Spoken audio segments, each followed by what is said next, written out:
اعوذ باللہ من الشیطان الرجیم بسم اللہ الرحمن الرحیم من عمل صالحا من ذکر او انثى وهو مؤمن فلنحيينه حیاتا طیبہ ولنجزینهم اجرهم باحسن ما كانوا يعملون۔ من عمل صالحا، جس نے عمل کیا نیک، من ذکر او انثى، چاہے وہ مرد ہو یا عورت ہو، وَهُوَ مُؤْمِنٌ، اس حال میں کہ وہ مومن ہو، یہ شرط ہے۔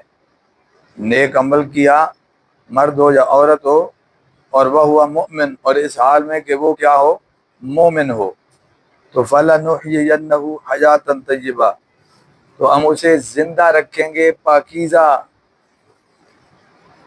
زندگی دے کر۔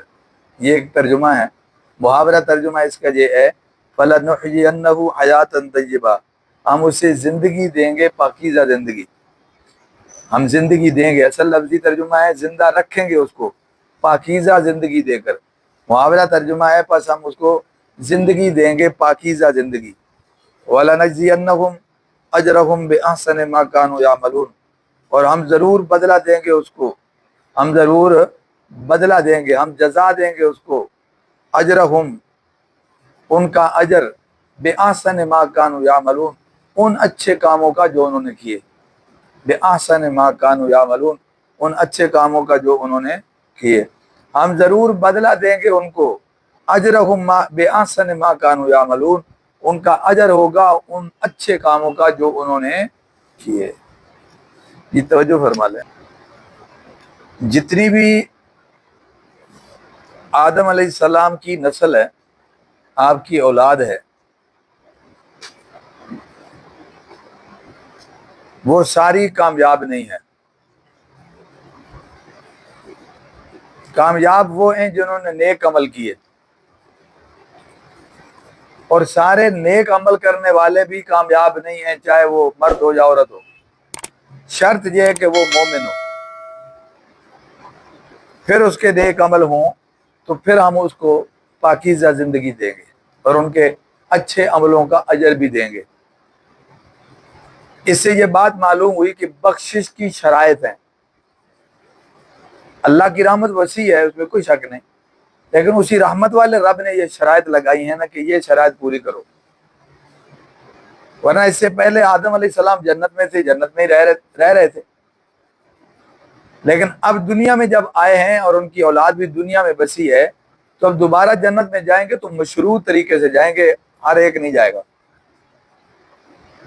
اب دوبارہ جنت میں جانے کے لیے اللہ کی بتائی ہوئی شرط کے مطابق زندگی گزارنی ہوگی۔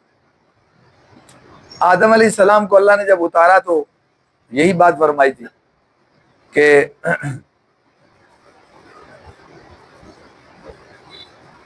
اب جو آپ کی اولاد میں سے فَإِمَّا يَأْتِيَنَّكُم مِّنِّي هُدًى فَمَن تَبِعَ هُدَايَ، کہ ہماری طرف سے جب کوئی ہدایت نامہ آئے گا، یہ قیامت تک آدم کی ساری نسل مخاطب ہے، وہ ہدایت نامہ تورات کی صورت میں ہو، انجیل کی صورت میں ہو، زبور کی صورت میں ہو، قرآن کی صورت میں ہو، صحیفوں کی صورت میں ہو، یا نبی ان کو براہ راست مخاطب کر رہا ہو، جس دور کا اللہ کا نبی اور رسول ان کو جو بھی اللہ کا پیغام پہنچائے گا وہ ہدایت نامہ ہوگا، اور جب تک وہ اس ہدایت نامے کو قبول نہیں کریں گے اور اس کے پیچھے نہیں چلیں گے تب تک جنت دوبارہ نہیں مل سکتی۔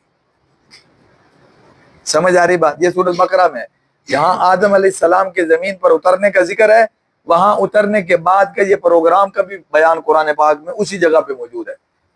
سمجھ آ رہی بات جی؟ کہ ہماری طرف سے جو ہدایت آئے گی اس کی جو پیروی کرے گا تو وہی ہوگا کہ فلا خوف علیہم ولا هم يحزنون، اس میں نہ کوئی خوف ہوگا نہ کوئی غم۔ اس کا مطلب ہے آدم علیہ السلام کی اب نسل کو دوبارہ جنت میں جانے کے لیے اللہ کے حکم کے مطابق یہ زندگی گزارنی ہوگی، پھر جا کے جنت ملے گی۔ ٹھیک ہے جی؟ اب اسی کے لیے یہ اس آیت مبارکہ میں ارشاد ہے کہ جس نے نیک عمل کیے ایمان کی حالت میں، اس کا مطلب ہے کوئی آدمی اچھے عمل کر سکتا ہے، وہ کافر بھی ہو، سمجھ آ رہی بازی، لیکن اگر وہ مومن نہیں ہوگا اللہ کے ہاں وہ مقبول نہیں ہے، بے شک وہ نیکی ہو۔ بے شک وہ نیکی ہو. آپ آسان لفظوں میں یہ کہہ سکتے ہیں کہ دیکھنے میں وہ نیکی ہے, اللہ کے ہاں کھاتے میں نیکی نہیں درج ہوگی. نیکی تب درج ہوگی جب پہلے ایمان ہوگا. ورنہ آپ تاریخ پڑھیں تو حاتم طائی کا کتنا نام ہے. نبی علیہ السلام سے پوچھا گیا تو آپ صلی اللہ علیہ وسلم نے فرمایا اس کے کام تو مسلمانوں والے تھے, کاش کہ وہ مومن بھی ہوتا. اس کا مطلب ہے کہ ایمان نہیں ہے تو پھر دنیا میں تو عزت ہے, شہرت ہے, مقابلہ آدمی جیت گیا, اللہ کیا کوئی کھاتا نہیں. اسی طرح ایک آدمی کی جان بچانا پوری انسانیت کی جان بچانا ہے. حضور علیہ السلام کے زمانے میں بھی, آپ سے پہلے بھی بچیوں کو زندہ درگور کیا جاتا تھا. آپ کی تشریف آوری سے پہلے اور اعلان نبوت سے پہلے بھی ایسے لوگ گزرے ہیں جو بچیوں کو بچایا کرتے تھے. اچھا کام تھا, بہت بڑا کام تھا, لیکن یہ ایک اچھا کام ہے, اس کا اللہ اس کو دنیا میں صلہ دے دیتا ہے, عزت شہرت کی صورت میں, دنیا کے ناز و نام کی صورت میں. لیکن آخرت میں اجر تب ملے گا جب وہ کوئی عمل نیک ہو اور ایمان کے ساتھ کیا جائے. اگر وہ عمل ایمان کے بغیر ہوگا تو وہ قابل قبول نہیں, اس کی کوئی ویلیو نہیں ہے. حضور علیہ السلام کی حمایت کرنے والے بہت سارے لوگ تھے جو ایمان تو نہیں لائے تھے, مگر برادری بیس پر, خاندانی بیس پر, ایک آپ کو اچھا سمجھ کے, سمجھ جا رہی بات, آپ کی تعریف بھی کرتے تھے, آپ کی حمایت بھی کرتے تھے, اور کوئی برا بھلا بھی نہیں کہتے تھے, لیکن ایمان نہیں لائے. اب ایمان نہیں لائے تو حضور کی تعریف کر رہے ہیں, اس پہ اجر کوئی نہیں. حمایت کر رہے ہیں, اس پہ بھی اجر کوئی نہیں. آپ دیکھیں جب آپ طائف سے واپس تشریف لائے تھے تو آپ کو پناہ کس سردار نے دی تھی؟ مطعم بن عدی نے. وہ ایمان نہیں لایا. اس کا بیٹا ہے جبیر بن مطعم, صحابی ہے. بدر کے جب قیدی چھوڑ رہے تھے نا نبی علیہ السلام, پتہ نا آپ کو, بدر کے قیدی چھوڑ دیے گئے تھے, حضور نے پتہ کیا فرمایا تھا؟ دل جوئی کے لیے اس کو یہی بات فرمائی تھی, جبیر آج تیرا باپ زندہ ہوتا اور ان ذلیل لوگوں کے بارے میں اگر وہ سفارش کرتا میں چھوڑ دیتا. سمجھ آ رہی بات جی؟ تو مطلب کیا ہے کہ ایک آدمی ایمان نہیں لاتا تو اللہ کے نبی کو پناہ دے رہا ہے. آپ مکے میں آ رہے ہیں اس کی امان پہ, آپ طواف کرتے ہیں اس کے 10 بیٹوں کے پیرے میں, اعلان ہو جاتا ہے خبردار کوئی ہاتھ نہ لگائے. تھوڑی حمایت ہے. عام آدمی کے ساتھ کوئی ایسا وقوع پیش آ جائے کہ جناب بڑے شہر میں اس نے مجھے بچایا تھا, میرا خیال ہے ساری زندگی اس کا احسان نہیں بھولے گا. اتنا بڑا کام ہے. لیکن آخرت کا معاملہ ایمان کے ساتھ مشروط ہے. ایمان کے بغیر نیکیوں کا اکاؤنٹ ہی نہیں کھلتا. جو نیکیاں آخرت میں اجر کا باعث بننی ہے اس کا اکاؤنٹ ہی کوئی نہیں. اب اس نے اچھا کام کیا تو اس کی تعریف ہو گئی, اچھا کام کیا تو دنیا میں شہرت ہو گئی. یعنی آسان لفظوں میں عرض کروں, جو نیک عمل قبول ہوتا ہے اس کا اجر کہاں ملنا ہے؟ آخرت میں. جس کا وعدہ ہے دنیا میں تو اللہ بعض کو دنیا میں بھی دیتا ہے, لیکن آخرت والے اجر کا تو وعدہ ہے نا. تو جس اجر کا وعدہ ہے وہ آخرت کا ہے, توجہ کرنا. اور کافر کا عمل آخرت کا بنا ہی نہیں ہے, کیونکہ اس کا عمل مقبول نہیں ہے, ایمان جو نہیں ہے. اب فرق کہاں آئے گا؟ جس کا عمل آخرت میں ہے اس کا اجر بھی آخرت کی کسی چیز میں سے ملے گا نا. جس کا عمل دنیا میں ہے اس کا اجر بھی یہاں سے ملے گا نا. اب جس کا عمل آخرت کے لیے بنا نہیں تو اس کو اجر کیا ملنا ہے؟ حکومت لے لے, شہرت لے لے, پیسہ لے لے, سمجھ آ رہی, دنیاوی جو ہے نا وہ عزت احترام لے لے. اس کو جب عمل دنیا کا ہے تو اجر بھی دنیا میں سے ہے.